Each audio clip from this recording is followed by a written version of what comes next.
ಎಲ್ಲರಿಗೂ ನಮಸ್ಕಾರ. ನಾನು ನಾಮಗಿರಿ ಸೌಂದರರಾಜನ್ ಅಡುಗೆ ಟಿಪ್ಸ್ ಹೇಳ್ತಾ ಬರ್ತೀನಿ ದಿನಾನು. ನೀವೆಲ್ಲ ಮಾಡಿ ನನಗೆ ನಿಮ್ಮ ಅಭಿಪ್ರಾಯಗಳನ್ನ ತಿಳಿಸಿ, ನಿಮ್ಗೆ ಇಷ್ಟ ಆಗಿದ್ದರೆ ಅದನ್ನು ತಿಳಿಸಿ. ನಾನಿವತ್ತು ಒಂದು ಅವಿಯಲ್ ಹೇಳ್ಕೊಡ್ತೀನಿ. ಅವಿಯಲ್ ಅಂದರೆ ಎಲ್ಲ ತರಕಾರಿಗಳ ಮಿಶ್ರಣ.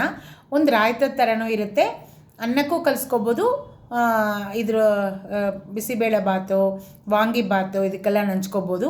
ಆಮೇಲೆ ತರಕಾರಿ ಅಡೆ ಅಂತ ಮಾಡ್ತೀವಿ, ದೋಸೆ, ಅಡೆ ದೋಸೆ, ಅದಕ್ಕೆ ತುಂಬ ಒಳ್ಳೆ ಕಾಂಬಿನೇಷನು. ಹೇಗೆಂದರೆ ಬೀನ್ಸು, ಕ್ಯಾರೆಟು, ಆಲೂಗೆಡ್ಡೆ ಹಾಕ್ಬೋದು, ಚಪ್ಪರದ ಅವರೆಕಾಯಿ, ಆಮೇಲೆ ಸುವರ್ಣದ ಗೆಡ್ಡೆ, ಇದು ನುಗ್ಗೆಕಾಯಿ, ಬಾಳೆಕಾಯಿ, ಇದು ಮೇಯ್ನು ಬಾಳೆಕಾಯಿ, ಸಿಗುಂಬಳಕಾಯಿ, ಬೂದುಗುಂಬಳಕಾಯಿ, ಇಷ್ಟು ತರಕಾರಿಗಳು ಪುಡಿ ಪುಡಿಯಾಗಿ ಹೆಚ್ಕೊಂಡು ಒಂದು ಕಾಲು ಕೆ ಜಿ ತೊಗೊಂಡ್ರೆ ಸಾಕು. ಎಲ್ಲ ಹೆಚ್ಕೊಂಡು ಒಂದು ಬಟ್ಲಿಗೆ ಹಾಕ್ಬಿಟ್ಟು ಅದನ್ನು ಸ್ವಲ್ಪ ಉಪ್ಪು ಹಾಕಿ ಬೇಯಿಸ್ಕೊಂಬಿಡ್ಬೇಕು. ಬೇಯಿಸಿದ ತಕ್ಷಣ ಅದು ಬೆಂದ ಮೇಲೆ ಅದು ಸ್ವಲ್ಪ ನೀರಿದ್ದರೆ ಓಕೆ, ತುಂಬ ನೀರಿದ್ದರೆ ಸ್ವಲ್ಪ ನೀರು ಬಸ್ಬಿಡಿ ಬಿಟ್ಟು ಅದನ್ನು ತೆಗೆದಿಟ್ಬಿಟ್ಟು ಅದಕ್ಕೆ ಚೆನ್ನಾಗಿ ಒಂದು ಕಾಯಿ ಫುಲ್ಲು ದೊಡ್ಡ ಕಾಯಿ ರುಬ್ಬಿ, ಕಾಯಿ ಹಸಿರುಮೆಣಸಿನ್ಕಾಯಿ ಮಾತ್ರ ರುಬ್ಬಬೇಕು. ಆ ಬೇಯುವಾಗಲೂ ಒಂದು 2 ಹಸಿರುಮೆಣಸಿನ್ಕಾಯಿ ಅದರಲ್ಲಿ ಹಾಕ್ಬೋದು ತರಕಾರಿ ಜೊತೆ.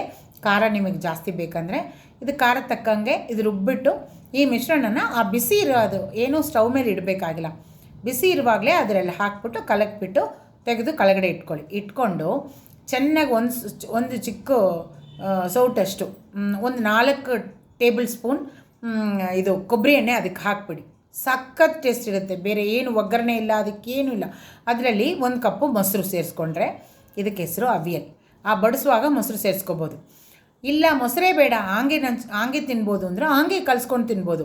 ಮೊಸರು ಹಾಕಿದರೆ ಬಿಸಿಬೇಳೆ ಬಾತ್ ಜೊತೆ, ವಾಂಗಿ ಬಾತ್ ಜೊತೆ, ಆಮೇಲೆ ಅಡೆ ದೋಸೆ ಜೊತೆ ಎಲ್ಲ ತುಂಬ ಒಳ್ಳೆ ಕಾಂಬಿನೇಷನ್, ತುಂಬ ಟೇಸ್ಟಿಯಾಗಿರುತ್ತೆ. ಅನ್ನಕ್ಕೆ ಕಲಿಸ್ಕೊಂಡು ತಿಂದು ನೋಡಿ.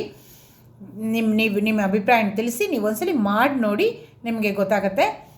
Thank you very much. ನನ್ನ ಚಾನಲ್ ಸಬ್ಸ್ಕ್ರೈಬ್ ಮಾಡ್ಕೊಳ್ಳಿ, ಲೈಕ್ ಮಾಡಿ, ಶೇರ್ ಮಾಡಿ. Thank you.